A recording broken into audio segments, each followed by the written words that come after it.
The past couple weeks here on RBY Pokemon Challenges have been absolutely insane. We did the Weedle run. We did the run with Ponyta where we beat J-Rose by 23 levels. We did 0 DVs, minimum battles, Seaking, and Nidoqueen. And I'm still working on the new episode of the Brock Minimum Battles series, where next we're going to be taking Pidgey up to Nidoqueen on minimum battles through Brock to see which ones can win on max and 0 DVs. This has been an incredible whirlwind. We've basically tripled the number of subscribers in the past 2 days on this channel. You guys are amazing, but I'm completely exhausted. What I really need is to take a nice long rest. Okay, I'll see you guys on Monday. I'm gonna get some sleep.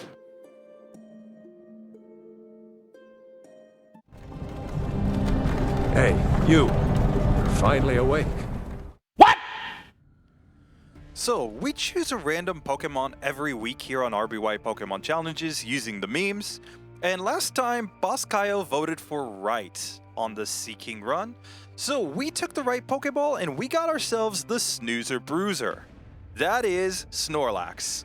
An amazing moveset, great HP, great attacking power, but in this generation it doesn't have great special, and it has only Headbutt at the beginning of the game. You might say, well, that's not too bad, right? Headbutt, stab, move? Well, we're gonna see if that's enough to be able to get through here. So, starting out, we are going to fight Rival 1, and we can see that we've got 0 DVs on this Snorlax, so let's just do it. This is easy. 2 headbutts, and he's down. But, if you thought that was gonna be easy, now it's time for Brock. And Brock is an insane challenge for a 0 DVs Snorlax. We can only hit Geodude once for every time that we use Rest. And once we get to Onix, it's no easier. We are getting taken down consistently by it, because even after we've used up Amnesia and we get to struggle, we just can't do any damage to this thing. We are getting wrecked. So it's over, right? Well, no. Because on max DVs, Snorlax is able to get through the Geodude. It hits it 2 times every time that it uses Rest instead of 1. And now against Onix, we have more headbutts before we have to go into struggle, and we managed to get through. On top of that, when I kept playing through the game, I found that once we get to Silphco, about the time we could actually catch Snorlax, guess what? We're at level 30. Okay, so let's see just how much luck it takes to get through with a 0 DV Snorlax. I've put in a GameShark code to freeze the Onix, and we're going to try to struggle it down and see how much health we actually have remaining. Because if we can judge that, we can know what kind of run we actually need in order to finish this challenge. We struggle it down. I put in a GameShark code that basically makes it like we have Double Team. Because with Double Team, this should be easy, right? Double Team is completely broken and you can just win every battle with Double Team. Well, no. Even with the game thinking that we have 6 Double Teams set up, I grinded this battle for another 3 hours of real time, trying to get a run where we would get the luck in order to get through Onix with a 0 DVs Snorlax. Here is the final winning run, and count the misses, folks. How many times it misses us as we're using Struggle. We are basically taking no hits. It's just repeatedly missing, and if we got luck like this in the game, sure, we could take it out, but the odds of this are so insanely low. Like, look at this. We are struggling it down, but by the time that we get through, we're down to 5 HP. And that's with all those misses. If we could get through with a 0 DV Snorlax, well, now we can see the rest of the game. Against Jesse and James, it's no problem. We completely crush them here. And that's a theme you're going to see as we go through. Like, Snorlax really just struggles with Brock. Once it gets through Brock, we start crushing most of the middle game with almost no difficulty. Misty? Yeah, we set up a couple of amnesias for defense, and then we just start headbutting and mega punching her down. She really can't do anything. So, through that, next it's on to Rival 2. And Rival 2 is not too difficult. We again just need to use our overpowered attack stat to mega punch all of his Pokemon down. Okay, Eevee's a 2-hit KO, but it doesn't matter. And moving on to Rival 3, it's more of the same. Here, even with 0 DVs, we're basically one-shotting or two-shotting all of his Pokemon. And we can get cut and move on to Lieutenant Surge. Lieutenant Surge is another one where he could be hard if he uses a lot of Thunderbolts, but no. We just headbutt him down. The Rock Tunnel Hiker. We actually want him to use Self-Destruct because we can just use Rest to heal every single time. I would say that Rest is more broken in these games than Double Team. Because, think about it. Even with Double Team, you can't heal up mid-battle. Whereas Rest, you just heal damage all the time. Here, against Rival 4, we're just going to wreck all of his Pokemon again with our Snorlax. There's really no trouble here at all. And, I mean, the worst thing that could happen would be for us to get confused and knock ourselves out, right? So, Rival 4 is done. Let's move on to Erica. Erica's the first gym leader that actually poses a little bit of a challenge because we can't just fight her straight up. She does too much damage with special attacks. Keep in mind that 110 special defense that you see on the stats there is only from Gen 2 onward. In Gen 1, its special attack and special defense are the same. So here we finally get to Gloom and we manage to take it out just because we had Amnesia set up. Next, we could take on Giovanni, and this is one that's not a challenge at all. Yes, he's rock type, but at this point, we're so strong that we can just knock his rocks down with Mega Punch. And once we get to Persian, hey, 2 Mega Punches, it's out of there. Let's move on to the Pokemon Tower. Here, in order to fight the Ghastly, of course we can't use Mega Punch and Headbutt anymore, so we learn Rock Slide. We're taking advantage of our attack stat to take them down very, very easily. At Marowak at the end of the tower, we can just take it out and on to Jesse and James. They're no challenge, guys. This Snorlax is completely broken.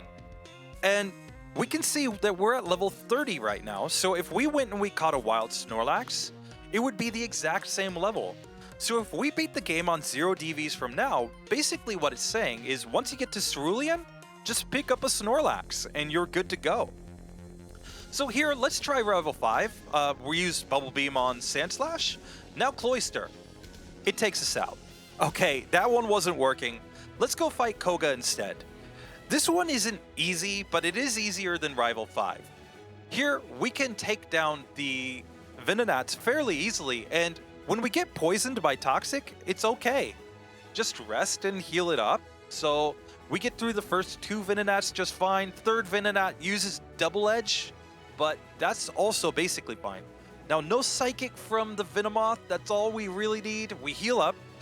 And now it's already used Double Team against us. So if Double Team's so broken, we're going to lose here, right? Well, no. Double Team, at best, only gets you down to 25% accuracy.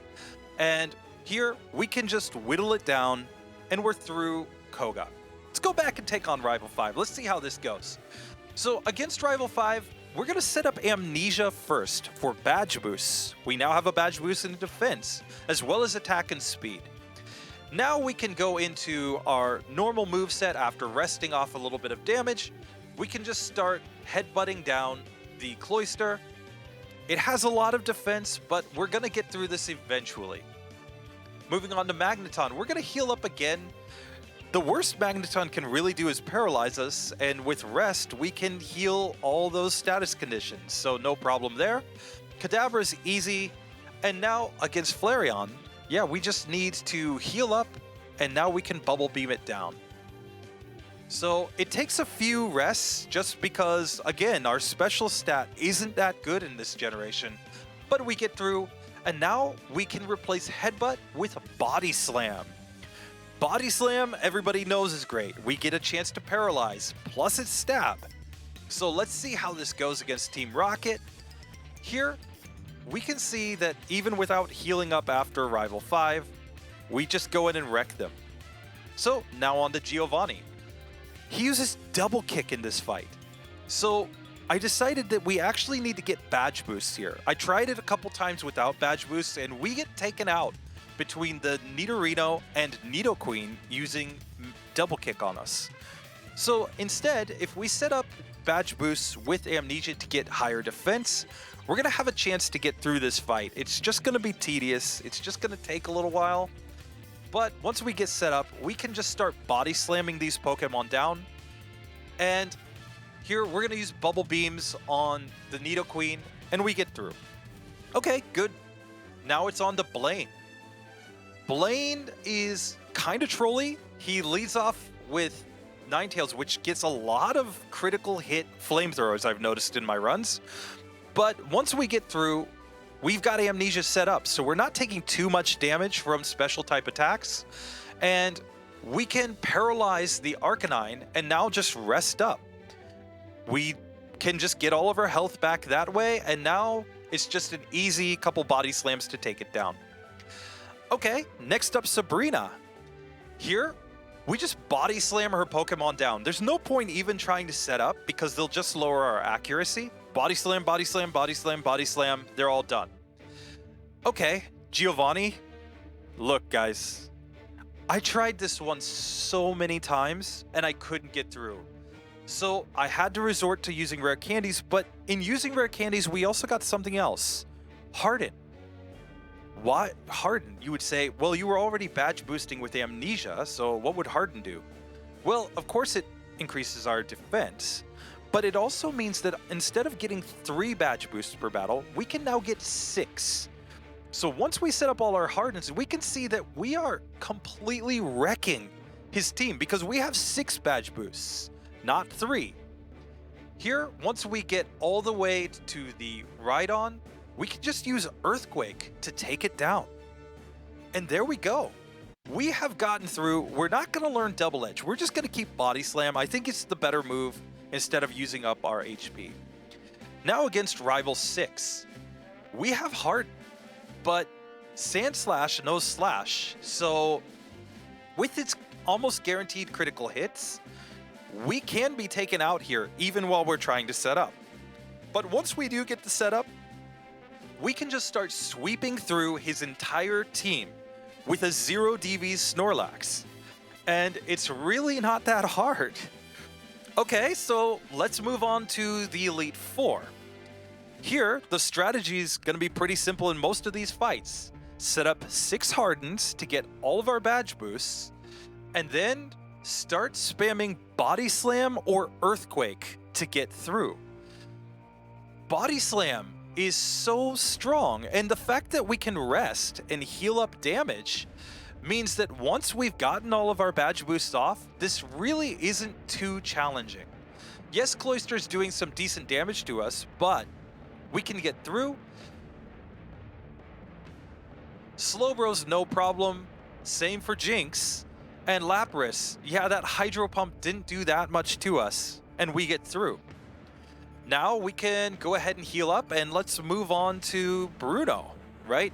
And so for everybody who kind of criticized the last run of, hey, you don't take all the Elite Four members in order without saving, well, I can. It just takes a lot of time, guys. But here in this one, we don't really need to mess with it at all.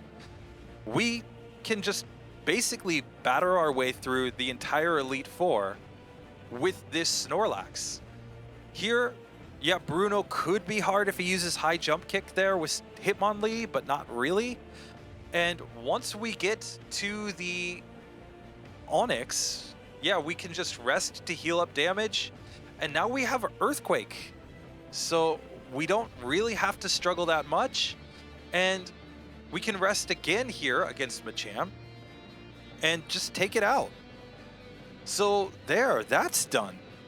Okay, let's move on to Agatha. We're normal type. Agatha should be really hard, right? Well, not really, because we have Earthquake. And Earthquake allows us to pretty much wreck all of her Pokemon. Like, this is pretty ridiculous. Sure, she can use Substitute, she can confuse us. Agatha is going to be a lottery, but once we get the luck, we can just start battering our way through all of her Pokemon. We can use here Body Slam in order to take out the Golbat. We can use more Earthquakes to get through the really trolly Gengars. And it's not going to be too difficult once we get the luck that we need. So we just have to kind of wait to get what we need, and here, final Gengar, done and done. So we've beaten 4 Elite Four members, and now it's on to Lance. The only thing that we're going to change here is we're going to learn Blizzard, because Blizzard is going to allow us to take out a lot of his dragons very easily. So once we get Blizzard and we heal up, it's time to just go ahead and make our way up into this fight. And so now it's on to Lance, and Lance really isn't that hard. We just do a little bit of setup here on the Gyarados, and sure, it can get lucky and take us out with a Hydro Pump, but once we get our setup off and we heal up, we can just Body Slam it down. And now we have Blizzard for basically the rest of his team. We're just going to use Rest when we need to heal up. Yeah, we can miss Aerodactyl because it's super fast, but here, a couple of Blizzards takes out Dragonite, and we're through all 4 Elite Four members on the first attempt. So now we just have to take out the champion. I thought about the moveset. I decided to keep Blizzard because Blizzard is going to be good against the Sandslash at the beginning of the battle. Let's just see how this goes. So here, we're gonna go ahead and set up here on the Sandslash, and we're hoping to not take too many critical hits here. Of course, if it gets 3 critical hits in a, but if we can get the setup, we don't really mind being poisoned by it. It's just gonna take a lot of turns because we keep having to heal up in order to get all of our Hardens set up here. But once we do, we are going to be able to just start completely wrecking his team. We're gonna Body Slam down the Exeggutor, Body Slam down Magneton, Body Slams again on the Cloyster. We don't have Leech Seed, so we're doing just fine. We have done it. With the exception of Brock, a minimum battles 0 DV's Snorlax beats the entire game. And because Snorlax beats Brock on max DVs, this is a legit run. Now against Mewtwo, last challenge, we just need to go ahead and get set up. We really want to Body Slam it, and hopefully we can get this one going here. So once we paralyze it, we've pretty much got this one in the bag, because we can just heal up by using Rest if we need to, and for the rest of the battle, we're just gonna Body Slam it down. That being said, even at full HP, we are in the range to be taken out by a critical hit Psychic. Okay, so let's try one more attempt. We're going to Body Slam it, paralyze it, and this time it's an easy run. We take it down. Snorlax, 0 DVs, has beaten everything except Brock on minimum battles. So just before we get into selecting next week's Pokemon, let's wrap up really quickly what happened with Snorlax here. 0 DVs Snorlax on minimum battles fails at Brock.